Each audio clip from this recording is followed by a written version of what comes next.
2005 ഇറങ്ങിയ ഒരു fantasy adventure സിനിമയാണ് മിനോറ്റോർ.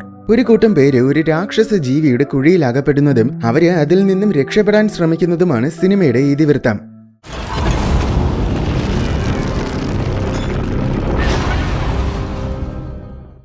പുരാതന കാലത്തിലാണ് കഥ നടക്കുന്നത്. അന്ന് കാളദൈവത്തെ ആരാധിച്ചിരുന്ന ഒരു രാജകുടുംബമുണ്ടായിരുന്നു. സാമ്രാജ്യം വളരുന്നതിനനുസരിച്ച് അവരുടെ അധികാരത്തിനും സമ്പത്തിനും വേണ്ടിയുള്ള അത്യാർത്തിയും എപ്പോഴും കൂടിക്കൊണ്ടിരുന്നു. അങ്ങനെ ഒരിക്കൽ അവരുടെ സാമ്രാജ്യത്തിന്റെ ശക്തി വർദ്ധിപ്പിക്കാൻ കാളദൈവത്തെ ഭൂമിയിൽ കൊണ്ടുവരണമെന്ന് അധികാരികൾ ചേർന്ന് പദ്ധതിയിട്ടു. അതിനുവേണ്ടി രാജ്ഞിയെ ഒരു കാളയ്ക്ക് വിവാഹം ചെയ്തു കൊടുത്തു. രാജ്ഞി പ്രസവിക്കുന്നത് കാളദൈവത്തെ ആയിരിക്കുമെന്നാണ് അവർ കരുതിയത്. എന്നാൽ ജനിച്ചത് ഒരു രാക്ഷസ ജീവിയായിരുന്നു. അതിനെ അവര് മിനോറ്റോർ എന്നാണ് വിളിച്ചത്. എന്നുവെച്ചാൽ പാതി മനുഷ്യനും പാതി കാളയും എന്നാണ് അർത്ഥം. അങ്ങനെ അധികാരികളുടെ പദ്ധതി പാളിപ്പോയി. ദൈവത്തിന് പകരം അവര് സൃഷ്ടിച്ചത് രാക്ഷസ ജീവിയെയാണെന്ന് പുറത്തറിഞ്ഞാൽ അത് മഹാ നാണക്കേടാണ്. അതുകൊണ്ട് ആ നാണക്കേട് മറയ്ക്കാൻ അവരതിനെ വലിയൊരു കുഴിയിൽ അടച്ചിട്ടു. എന്നിട്ട് ദൈവം അവിടെ തപസ്സിരിക്കുകയാണെന്നാണ് പുറത്തു പറഞ്ഞത്. ഏതാനും ചില വർഷങ്ങൾ കൊണ്ട് മിനോറ്റോർ പൂർണ്ണമായും വളർന്നു.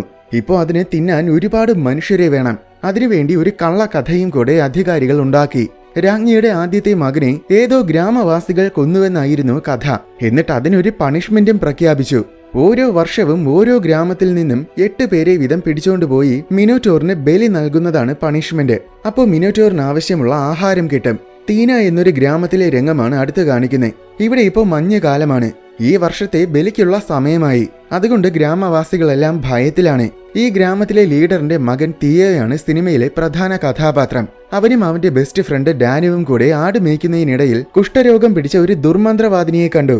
അവരെ കണ്ടാൽ എന്തോ ദുരന്തം സംഭവിക്കാൻ പോകുന്നുവെന്നാണ് അർത്ഥം. അപ്പോ ഉടൻ തന്നെ 8 പേരെ കൊണ്ടുപോകാൻ രാജാവിന്റെ സോൾജേഴ്സ് വരുമെന്ന് അവർക്ക് മനസ്സിലായി. കഴിഞ്ഞ തവണ വന്നപ്പോൾ തിയോ സ്നേഹിച്ചിരുന്ന ഫിയോൺ എന്ന പെണ്ണിനെ കൊണ്ടുപോയിരുന്നു. അതിന്റെ വിഷമത്തിൽ നിന്നും തിയോ ഇതുവരെ കരകയറിയിട്ടില്ല. ശേഷം തിയോ വീട്ടിൽ ചെന്ന് അവന്റെ അച്ഛൻ്റെ അടുത്ത് അതിനെക്കുറിച്ച് സംസാരിച്ചു. അപ്പോൾ കഴിഞ്ഞ കാര്യത്തിനെക്കുറിച്ച് ചിന്തിച്ച് വിഷമിച്ചിരുന്നിട്ട് കാര്യമില്ലെന്ന് പറഞ്ഞ് അവന്റെ അച്ഛൻ അവനെ സമാധാനപ്പെടുത്തി. അന്ന് വൈകുന്നേരം അവന്റെ ആടുകളെ ചില ചെന്നായ്ക്കൾ ആക്രമിക്കാൻ വരുന്നത് അകലിൽ നിന്നും കണ്ടു. അവൻ വേഗം അങ്ങോട്ടോടി. തിയോയെ കണ്ടതും ചെന്നായ്ക്കൾ ഓടി രക്ഷപ്പെട്ടു. പക്ഷെ അതിനു മുന്നേ ഒരു ആടിനെ കൊന്നിട്ടുണ്ടായിരുന്നു. ദേഷ്യം വന്നിട്ട് ചെന്നായ്ക്കളെ കൊല്ലാൻ വേണ്ടി തിയോയും അവയ്ക്ക് പിന്നാലെ പോയി. അങ്ങനെ അവസാനം ഓടി ഒരു ഗുഹയ്ക്ക് മുന്നിലെത്തി. അകത്ത് കയറി നോക്കിയപ്പോൾ അവിടെ നേരത്തെ കണ്ട ദുർമന്ത്രവാദിനിയെ കണ്ടു. ചെന്നായ്ക്കളും അവിടെ ഉണ്ടായിരുന്നു. അവളുടെ ഒരു പൊട്ടിയ നെക്ലേസ് ഉണ്ട്. അത് കണ്ടതും അവൻ ഞെട്ടിപ്പോയി. കാരണം അത് ഫിയോന്റേതായിരുന്നു. ഫിയോണിനെ കൊണ്ടുപോകുന്ന വഴിക്ക് നെക്ലേസ് തറയിൽ വീണ് പൊട്ടിപ്പോയി. അങ്ങനെയാണ് ഇത് മന്ത്രവാദിനിക്ക് കിട്ടിയത്. ശേഷം ഫിയോൺ ഇപ്പോഴും മിനോറ്റോറിന്റെ കുഴിയിൽ ജീവിച്ചിരിപ്പുണ്ടെന്ന് അവള് പറഞ്ഞു. ഇവള് വെറുതെ പ്രാന്ത് പറയുന്നതായിരിക്കുമെന്നാണ് തിയോ വിചാരിച്ചത്. എന്നാൽ ഇത് സത്യം തന്നെയാണെന്ന് അവള് വീണ്ടും ഉറപ്പിച്ചു പറഞ്ഞു. എന്നിട്ട് അവളെ രക്ഷിക്കണമെങ്കിൽ ആദ്യം നീ ആ രാക്ഷസ ജീവിയെ കൊല്ലണമെന്നും പറഞ്ഞു. ശേഷം വീട്ടിൽ വന്നപ്പോൾ അവൻ ഈ കാര്യം അച്ഛൻ്റെ അടുത്ത് പറഞ്ഞു. അപ്പോൾ മന്ത്രവാദിനി പറയുന്നത് മൊത്തം വെറും കള്ളങ്ങളാണ്. മിനോറ്റോർ ഒരു ദൈവമാണ്. ദൈവങ്ങളെ സാധാരണ മനുഷ്യർക്കൊന്നും ചെയ്യാൻ പറ്റില്ല. ഫിയോൺ മരിച്ചുപോയി. അതാണ് യാഥാർത്ഥ്യം. അത് നീ മനസ്സിലാക്കാൻ ശ്രമിക്ക് എന്നൊക്കെയാണ് അച്ഛൻ പറയുന്നത്. അന്ന് രാത്രി കൊട്ടാരത്തിൽ നിന്നും കപ്പലുകളിൽ കുറെ സോൾജേഴ്സ് അവിടെ എത്തി. എന്നിട്ട് ബലി കൊടുക്കാൻ വേണ്ടി ഗ്രാമവാസികളെ പിടിക്കാൻ തുടങ്ങി. ഗ്രാമവാസികൾ സോൾജേഴ്സിനെ എതിർക്കില്ല. കാരണം എതിർത്തു കഴിഞ്ഞാൽ പിന്നെ ഈ ഗ്രാമം തന്നെ മൊത്തത്തിൽ അങ്ങ് കത്തിച്ചു കളയും. ആൾക്കാരെ പിടിക്കുന്നതിനിടയിൽ പല ആക്രമണങ്ങളും അവര് ചെയ്യുന്നുണ്ട്. ഇതൊക്കെ അകലെ നിന്നും കണ്ടുകൊണ്ട് നിന്ന തിയോയുടെ മനസ്സിൽ മുഴുവൻ ഫിയോന്റെ ചിന്തകളായിരുന്നു. ചിലപ്പോ മന്ത്രവാദിനി പറഞ്ഞത് കള്ളമായിരിക്കാം. എങ്കിലും ചിലപ്പോ അത് സത്യമാണെങ്കിലോ എന്നൊരു പ്രതീക്ഷ അവനുണ്ട്. അതുകൊണ്ട് രണ്ടും കൽപ്പിച്ച് അവളെ രക്ഷിക്കാൻ പോകാമെന്ന് തന്നെ അവൻ തീരുമാനിച്ചു. എന്നിട്ട് പിടിച്ചവരെയൊക്കെ കപ്പലിൽ കയറ്റാൻ നേരം അതിലൊരാളെ തിയോ ആരും കാണാതെ മാറ്റിയിട്ട് അയാളുടെ സ്ഥാനത്ത് ഇവൻ കയറിപ്പോയി. അടുത്ത രംഗത്ത് പിടിച്ചവരെയെല്ലാം ഒരു കൂട്ടിനുള്ളിൽ പൂട്ടിയിട്ടിരിക്കുന്നത് കാണാം. ഡാനു, മോർണ, ഡിഡി, വീന, സീക്കോ, ടൈറോ, നാൻ, പിന്നെ തിയോ. ഇത്രയും പേരാണ് കൂട്ടിലുള്ളത്. തിയോയെ കണ്ടതും ബാക്കി എല്ലാവരും അത്ഭുതപ്പെട്ടു. കാരണം ലീഡറിന്റെ മകൻ ഗ്രാമത്തിൽ സേഫ് ആയിരിക്കേണ്ടതാണ്. പിന്നെ നീ എന്താ ഇവിടെയെന്ന് ബാക്കിയുള്ളവർ ചോദിച്ചപ്പോ ഞാൻ മിനോറ്റോറിനെ കൊല്ലാൻ വന്നതാണെന്ന് തിയോ പറഞ്ഞു. അത് കേട്ടതും നേരത്തെ അവന്റെ അച്ഛൻ പറഞ്ഞതുപോലെ മിനോറ്റോറിനെ ഒരു സാധാരണ മനുഷ്യനെ കൊല്ലാൻ പറ്റില്ലെന്നാണ് എല്ലാവരും പറയുന്നത്. അടുത്ത ദിവസം രാവിലെ എല്ലാവരെയും രാജാവിന്റെ മുന്നിൽ കൊണ്ടുപോയി. ഡ്യൂക്കാലിയോൺ ആണ് രാജാവ്. രാജാവിനൊരു സഹോദരിയുമുണ്ട്, റഫേല. കൊട്ടാരത്തിൽ സിംഹാസനമുറിക്ക് നടുവിൽ ഒരു വലിയ കുഴിയുണ്ട്. അതിനുള്ളിലാണ് മിനോറ്റോർ. ഡ്യൂക്കാലിയോൺ എല്ലാവരെയും ഒന്ന് വീക്ഷിച്ചിട്ട് ആദ്യം ബലി കൊടുക്കാൻ വേണ്ടി മോണയെയും വീനയെയും തിരഞ്ഞെടുത്തു. എന്നിട്ട് മിനോറ്റോറിനെ വിളിച്ചുണർത്തി. അതുണർന്നതും കൊട്ടാരം മുഴുവനൊന്ന് കുലുങ്ങി. എല്ലാവരും ശരിക്കും പേടിച്ചു നിൽക്കുകയാണ്. ഡിക്കാലിയോൻ രണ്ടുപേരെയും കുഴിയിലേക്ക് തള്ളിയിടാൻ നിന്നതും തിയോ പെട്ടെന്ന് സോൾജേഴ്സിനെയൊക്കെ ആക്രമിക്കാൻ തുടങ്ങി. പിന്നാലെ ടൈറോയും സോൾജേഴ്സിനെ ആക്രമിച്ചു. പക്ഷെ അവിടെ ഒരുപാട് സോൾജേഴ്സ് ഉള്ളതുകൊണ്ട് രണ്ടുപേരെയും സോൾജേഴ്സ് നിസ്സാരമായിട്ട് പിടിച്ചുകെട്ടി. അത് കണ്ടപ്പോൾ ഡിക്കാലിയോണിന് ശരിക്കും ദേഷ്യം വന്നു. ഇവരുടെ അഹങ്കാരത്തിന് ഇവരെയെല്ലാം ഒരുമിച്ച് ബലി കൊടുക്കണം. പക്ഷെ ഇപ്പോൾ എനിക്ക് പൂജ ചെയ്യാനുള്ള സമയമായി. അതുകൊണ്ട് തൽക്കാലം ഇവരെയെല്ലാം കൊണ്ടുപോയി പൂട്ടിയിടാൻ ഡിക്കാലിയോൻ കൽപ്പിച്ചു. അങ്ങനെ എല്ലാവരെയും ജയിലിൽ അടച്ചു. ശേഷം മിനോറ്റോറിനെ എന്തിനാണ് കുഴിയിൽ പൂട്ടിയിട്ടിരിക്കുന്നതെന്ന് ചിന്തിച്ച് എല്ലാവരും ചർച്ച ചെയ്തു. അത് അണ്ടർവേൾഡിലെ ദൈവമായതുകൊണ്ടായിരിക്കുമെന്നാണ് ടൈറോ കരുതുന്നത്. എന്നാൽ അത് ദൈവമൊന്നുമല്ല, വെറും ഒരു ജീവി മാത്രമാണെന്നാണ് തിയോ പറയുന്നത്. ഇവിടെ അരമനയിൽ റഫേല അവളുടെ വേലക്കാരിയോട് പോയി തിയോയെ കൂട്ടിക്കൊണ്ടുവരാൻ കൽപ്പിച്ചു. സംഭവം നേരത്തെ കണ്ട മന്ത്രവാദിനി തിയോ എന്നൊരാള് വരുമെന്നും അവൻ മിനോറ്റോറിനെ കൊല്ലുമെന്നും റഫേലയോട് നേരത്തെ തന്നെ പറഞ്ഞിട്ടുണ്ടായിരുന്നു. യഥാർത്ഥത്തിൽ റഫേലയ്ക്കും അത് തന്നെയാണ് ആവശ്യം. അതിനെക്കുറിച്ച് സംസാരിക്കാനാണ് തിയോയെ വിളിച്ചു വരുത്തിയത്. തിയോ വന്നപ്പോൾ മിനോറ്റോറിനെ കൊല്ലാൻ നീ സഹായിക്കുമോ എന്ന് അവൾ ചോദിച്ചു. എന്നിട്ട് ഫിയോൺ കുഴിയിൽ ജീവനോടെ ഉണ്ടെന്നും പറഞ്ഞു കൊടുത്തു. പക്ഷെ അവരെന്തെങ്കിലും തിരിച്ചു പറയുന്നതിന് മുന്നേ ഡിക്കാലിയോൻ പെട്ടെന്ന് മുറിയിൽ കയറി വന്നു. ഇങ്ങനെ ഒരുത്തനെ മുറിയിൽ വിളിച്ച് കയറ്റിയത് കൊണ്ട് ഡിക്കാലിയോൺ ഭയങ്കര ദേഷ്യത്തിലാണ്. സോൾജേഴ്സ് വന്ന് തിയോയെ പിടിച്ചു. ഡിക്കാലിയോൺ ആണെങ്കിൽ റഫേലയെ അടിച്ചിട്ട് ഇനി നീ എനിക്കിഷ്ടമില്ലാത്ത എന്തെങ്കിലും ചെയ്താൽ നിന്നെയും മിനോറ്റോറിന് ഇട്ടുകൊടുക്കുമെന്ന് പറഞ്ഞ് ഭീഷണിപ്പെടുത്തി. ശേഷം 8 പേരെയും കൊണ്ട് കുഴിയിലിട്ടു. ഇത് സാധാരണ കുഴിയൊന്നുമല്ല. ധാരാളം ഇടനാഴികളും അറകളും ഒക്കെയുള്ള വളരെ സങ്കീർണമായ ഒരുതരം അണ്ടർഗ്രൗണ്ട് ഗുഹാ സിസ്റ്റമാണ്. സിംഹാസന മുറിയിൽ കണ്ടത് അടിയിലോട്ട് പോകാനുള്ള ഒരു പ്രധാന കുഴി മാത്രമാണ്. ഇതുപോലെ വേറെയും നിരവധി കുഴികളുണ്ട്. 8 പേരെയും 8 കുഴികളിലൂടെയാണ് ഇറക്കിയത്. സമീപത്ത് എവിടെയൊക്കെയോ അവന്റെ ഫ്രണ്ട്സ് നിലവിളിക്കുന്നത് തിയോയ്ക്ക് കേൾക്കാം. പക്ഷെ അവരെവിടെയാണെന്ന് കൃത്യമായിട്ട് ലൊക്കേറ്റ് ചെയ്യാൻ പറ്റുന്നില്ല. കുറച്ചു കഴിഞ്ഞതും മിനോറ്റോർ അലറുന്ന ശബ്ദം കേട്ടു. എല്ലാവരും എവിടെയെങ്കിലും ഒളിച്ചിരിക്കാൻ വേണ്ടി വേഗം ഓടി. അപ്പോഴാണ് ആദ്യമായിട്ട് മിനോറ്റോറിനെ കാണിക്കുന്നത്. വിചിത്രമായ പല്ലുകളും കൊമ്പുകളുമൊക്കെയുള്ള ഒരു നികൃഷ്ട ജീവിയാണ് മിനോറ്റോർ. അത് ഓടിവന്ന് ആദ്യം നാനിനെ കൊന്നു. എന്നിട്ട് ബാക്കിയുള്ളവരെ ആക്രമിക്കാൻ പോയി. ഈ സമയം നേരത്തെ വയലന്റ് ആയിട്ട് പെരുമാറിയതുകൊണ്ട് ഡിക്കാലിയോൺ റഫേലയോട് ക്ഷമ ചോദിക്കാൻ വന്നു. അവരുടെ സംഭാഷണം കേൾക്കുമ്പോഴാണ് നമുക്കൊരു കാര്യം മനസ്സിലാകുന്നത്. സംഭവം ഡിക്കാലിയോണിന് റഫേലയോട് പ്രണയമാണ്. അവളെ വിവാഹം ചെയ്യണമെന്നാണ് ഡിക്കാലിയോന്റെ പ്ലാൻ. അതുകൊണ്ട് തന്നെ റഫേലയ്ക്കാണെങ്കിൽ അവനോട് അറപ്പാണ്. ശേഷം നിന്നെ വിവാഹം കഴിക്കുന്നതിനേക്കാൾ പോയി ചാകുന്നതാണ് നല്ലതെന്നും പറഞ്ഞ് റഫേല ചെന്ന് മിനോറ്റോറിന്റെ കുഴിയിൽ ചാടി. ഈ സമയം തിയോ ശബ്ദമുണ്ടാക്കാതെ ബാക്കിയുള്ളവരെ തേടി ഇടനാഴികളിലൂടെ നടന്നു. അതിനിടയിൽ എലികൾ ശവശരീരങ്ങളുടെ അവശിഷ്ടങ്ങൾ തിന്നുന്നത് കാണാം. ഗുഹയിൽ ചിലയിടങ്ങളിലൂടെ ഒരുതരം ഗ്യാസ് പുറത്തു വരുന്നുണ്ട്. അത് ശ്വസിച്ചാൽ ഹാലൂസിനേഷൻസ് ഉണ്ടാകും. കുറച്ചു ദൂരം എത്തിയതും തിയോ ആ ഗ്യാസ് ശ്വസിച്ചു. അങ്ങനെ ഫിയോൺ വിളിക്കുന്നതായിട്ട് അവൻ ഹാലൂസിനേഷൻസ് കാണാൻ തുടങ്ങി. അത് ഹാലൂസിനേഷൻസ് ആണെന്ന് തിരിച്ചറിഞ്ഞതും അവൻ വീണ്ടും നടന്നു. അപ്പോഴാണ് മോർണയെ കണ്ടുമുട്ടിയത്. അവൾ അവനോട് എന്തോ പറയാൻ ശ്രമിക്കുന്നുണ്ട്. പക്ഷെ അവൾ ഊമയായതുകൊണ്ട് ആംഗ്യ ഭാഷയിലാണ് സംസാരിക്കുന്നത്. അത് കണ്ടിട്ട് തിയോയ്ക്കാണെങ്കിൽ ഒന്നും മനസ്സിലായതുമില്ല. ഉടനെ കുറച്ചകലെ ആരോ സംസാരിക്കുന്ന ശബ്ദം കേട്ടു.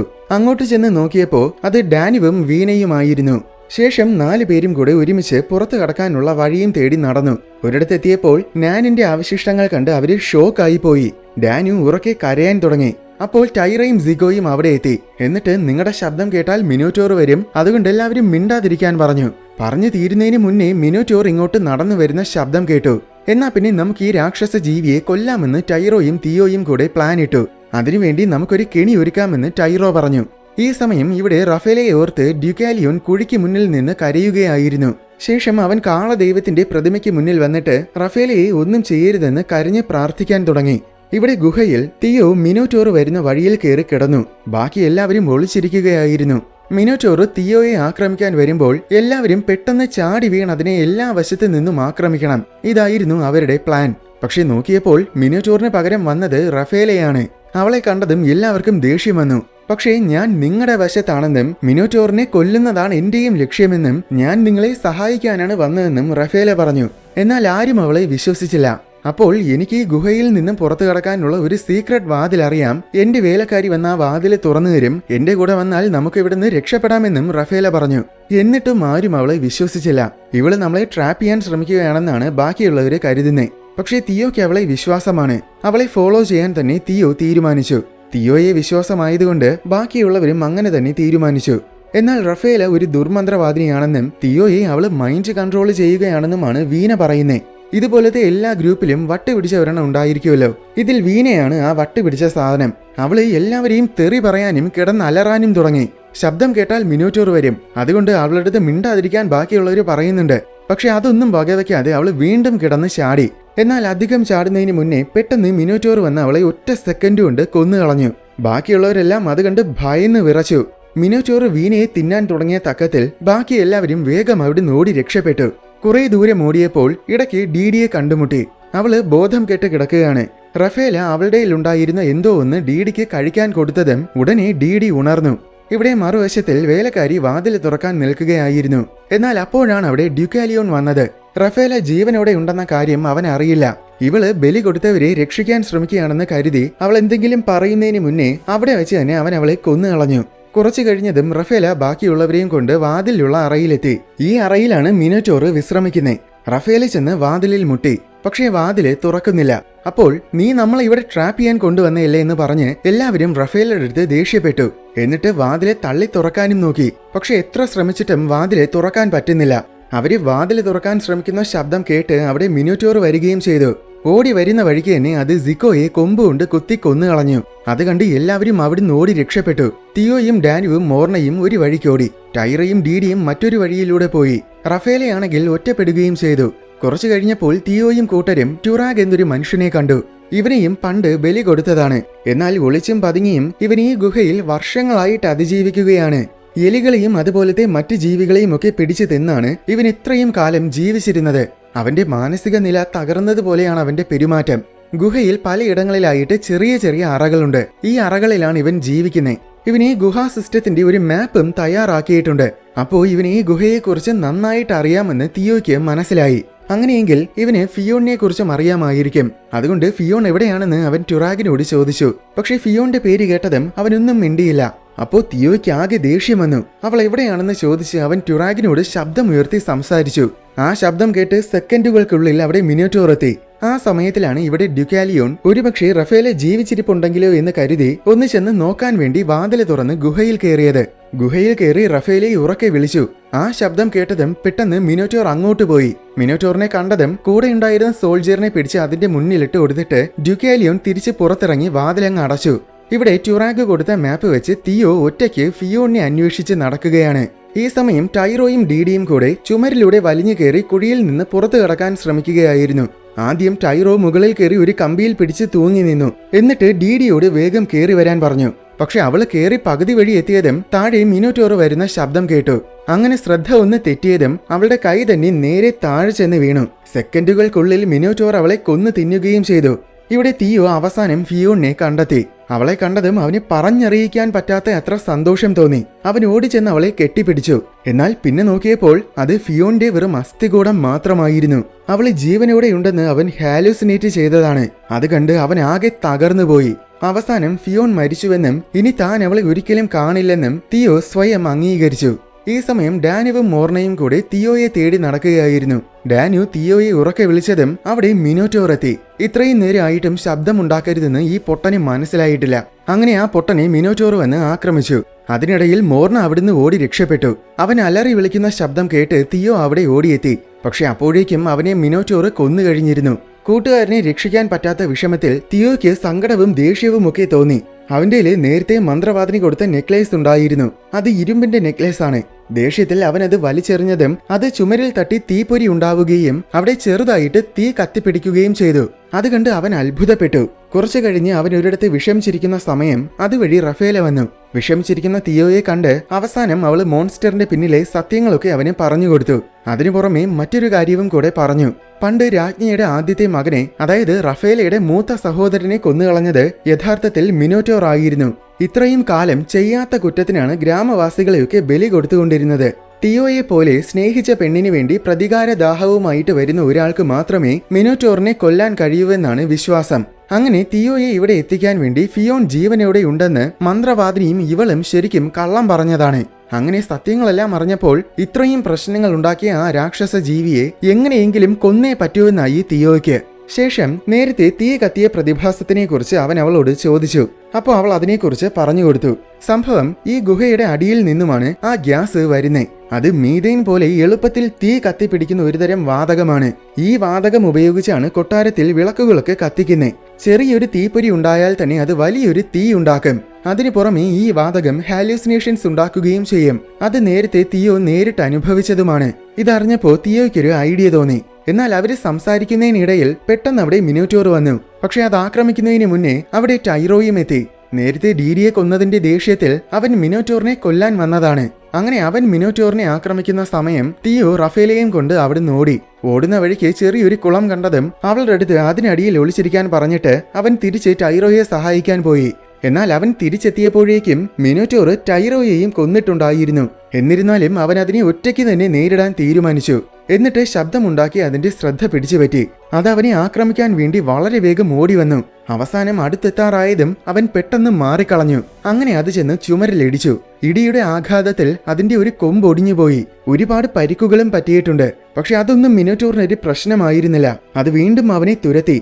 അവൻ വേഗം ഗുഹയുടെ മധ്യത്തിലേക്കാണ് ഓടിയത്. കാരണം അവിടെ വാതകത്തിന്റെ അളവ് ഒരുപാട് കൂടുതലാണെന്ന് നേരത്തെ റഫേല പറഞ്ഞു കൊടുത്തിരുന്നു. ചെറിയൊരു തീപ്പൊരി ഉണ്ടായാൽ തീയ്ക്ക് പകരം വലിയൊരു വിസ്ഫോടനം തന്നെ അവിടെ സംഭവിക്കും. ശേഷം അവിടെ എത്തിയതും തിയോ അവന്റെയിലിരുന്ന നെക്ലേസ് ചുമരിലുരച്ചു. കുറച്ചുനേരം ശ്രമിച്ചതും അതിൽ നിന്നും തീപ്പൊരി പാറി. സെക്കൻഡുകൾ കൊണ്ട് അവിടെ മൊത്തം തീ പടർന്നു പിടിക്കാനും തുടങ്ങി. ഭാഗ്യത്തിന് തിയോയും ഓടിച്ചെന്ന് കുളത്തിൽ ചാടി. അങ്ങനെ അവനും റഫേലയും തീയിൽ നിന്ന് രക്ഷപ്പെട്ടു. പക്ഷെ ഇത്രയും വലിയ തീ കത്തിപ്പിടിച്ചിട്ടും മിനോറ്റോറിന് കാര്യമായിട്ടൊന്നും തന്നെ സംഭവിച്ചിട്ടില്ല. അതുകണ്ട് അവര് ഷോക്കായി പോയി. അത് വീണ്ടും തിയോയെ ആക്രമിക്കാൻ വന്നതും തിയോ നേരത്തെ മുറിഞ്ഞുപോയ കൊമ്പിനെ എടുത്ത് മുന്നിൽ പിടിച്ചു. അപ്പോൾ ആ കൊമ്പ് ഓടി വന്ന മിനോറ്റോറിന്റെ തലയിൽ കുത്തിക്കേറി. അത് കിടന്ന് വേദന കൊണ്ട് ചാടി ചുമരിലൊക്കെ ഇടിക്കാൻ തുടങ്ങി. അവസാനം അത് ചത്തു വീഴുകയും ചെയ്തു. അങ്ങനെ മിനോറ്റോറിനെ അവൻ കൊന്നുകളഞ്ഞു. പക്ഷേ മിനോറ്റോർ ചുമരിലിടിച്ചതിന്റെ ആഘാതത്തിൽ ഇപ്പോ ഗുഹ മൊത്തം തകരാൻ തുടങ്ങിയിരിക്കുകയാണ്. ഭാഗ്യത്തിന് അവൾക്ക് പുറത്തു കടക്കാൻ മറ്റൊരു വഴി അറിയാമായിരുന്നു. അങ്ങനെ റഫേല തിയോയെയും കൊണ്ട് വേഗം അവിടുന്ന് പുറത്തേക്കോടി.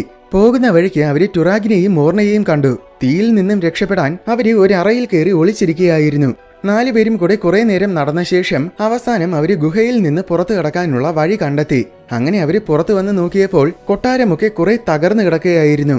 ഡ്യുക്കാലിയോൺ മുറിവുകളൊക്കെ പറ്റി നിലത്ത് വീണ് കിടക്കുകയാണ്. റഫേലെ കണ്ടതും അവന് സമാധാനമായി. എന്നെ ഇവിടുന്ന് രക്ഷിക്കെന്ന് ഡ്യുക്കാലിയൻ പറഞ്ഞു. എന്നാൽ റഫേല അവനെ കഴുത്ത് ഞെരിച്ച് കൊല്ലുകയാണ് ചെയ്തേ. അങ്ങനെ ഈ സാമ്രാജ്യത്തിന്റെ അടുത്ത അധികാരി റഫേലയായി. അവള് മുൻപത്തെ ഭരണാധികാരികളെ പോലെ ആയിരുന്നില്ല. അവൾ ഈ സാമ്രാജ്യത്തിനെ പിന്നെ സമൃദ്ധിയിലേക്ക് നയിച്ചു. തിയോയാണെങ്കിൽ രാക്ഷസനെ കൊന്ന ഹീറോയുമായി. അങ്ങനെ എല്ലാം ശുഭകരമായിട്ട് അവസാനിക്കുന്നതോടെ സിനിമ തീരുകയാണ്.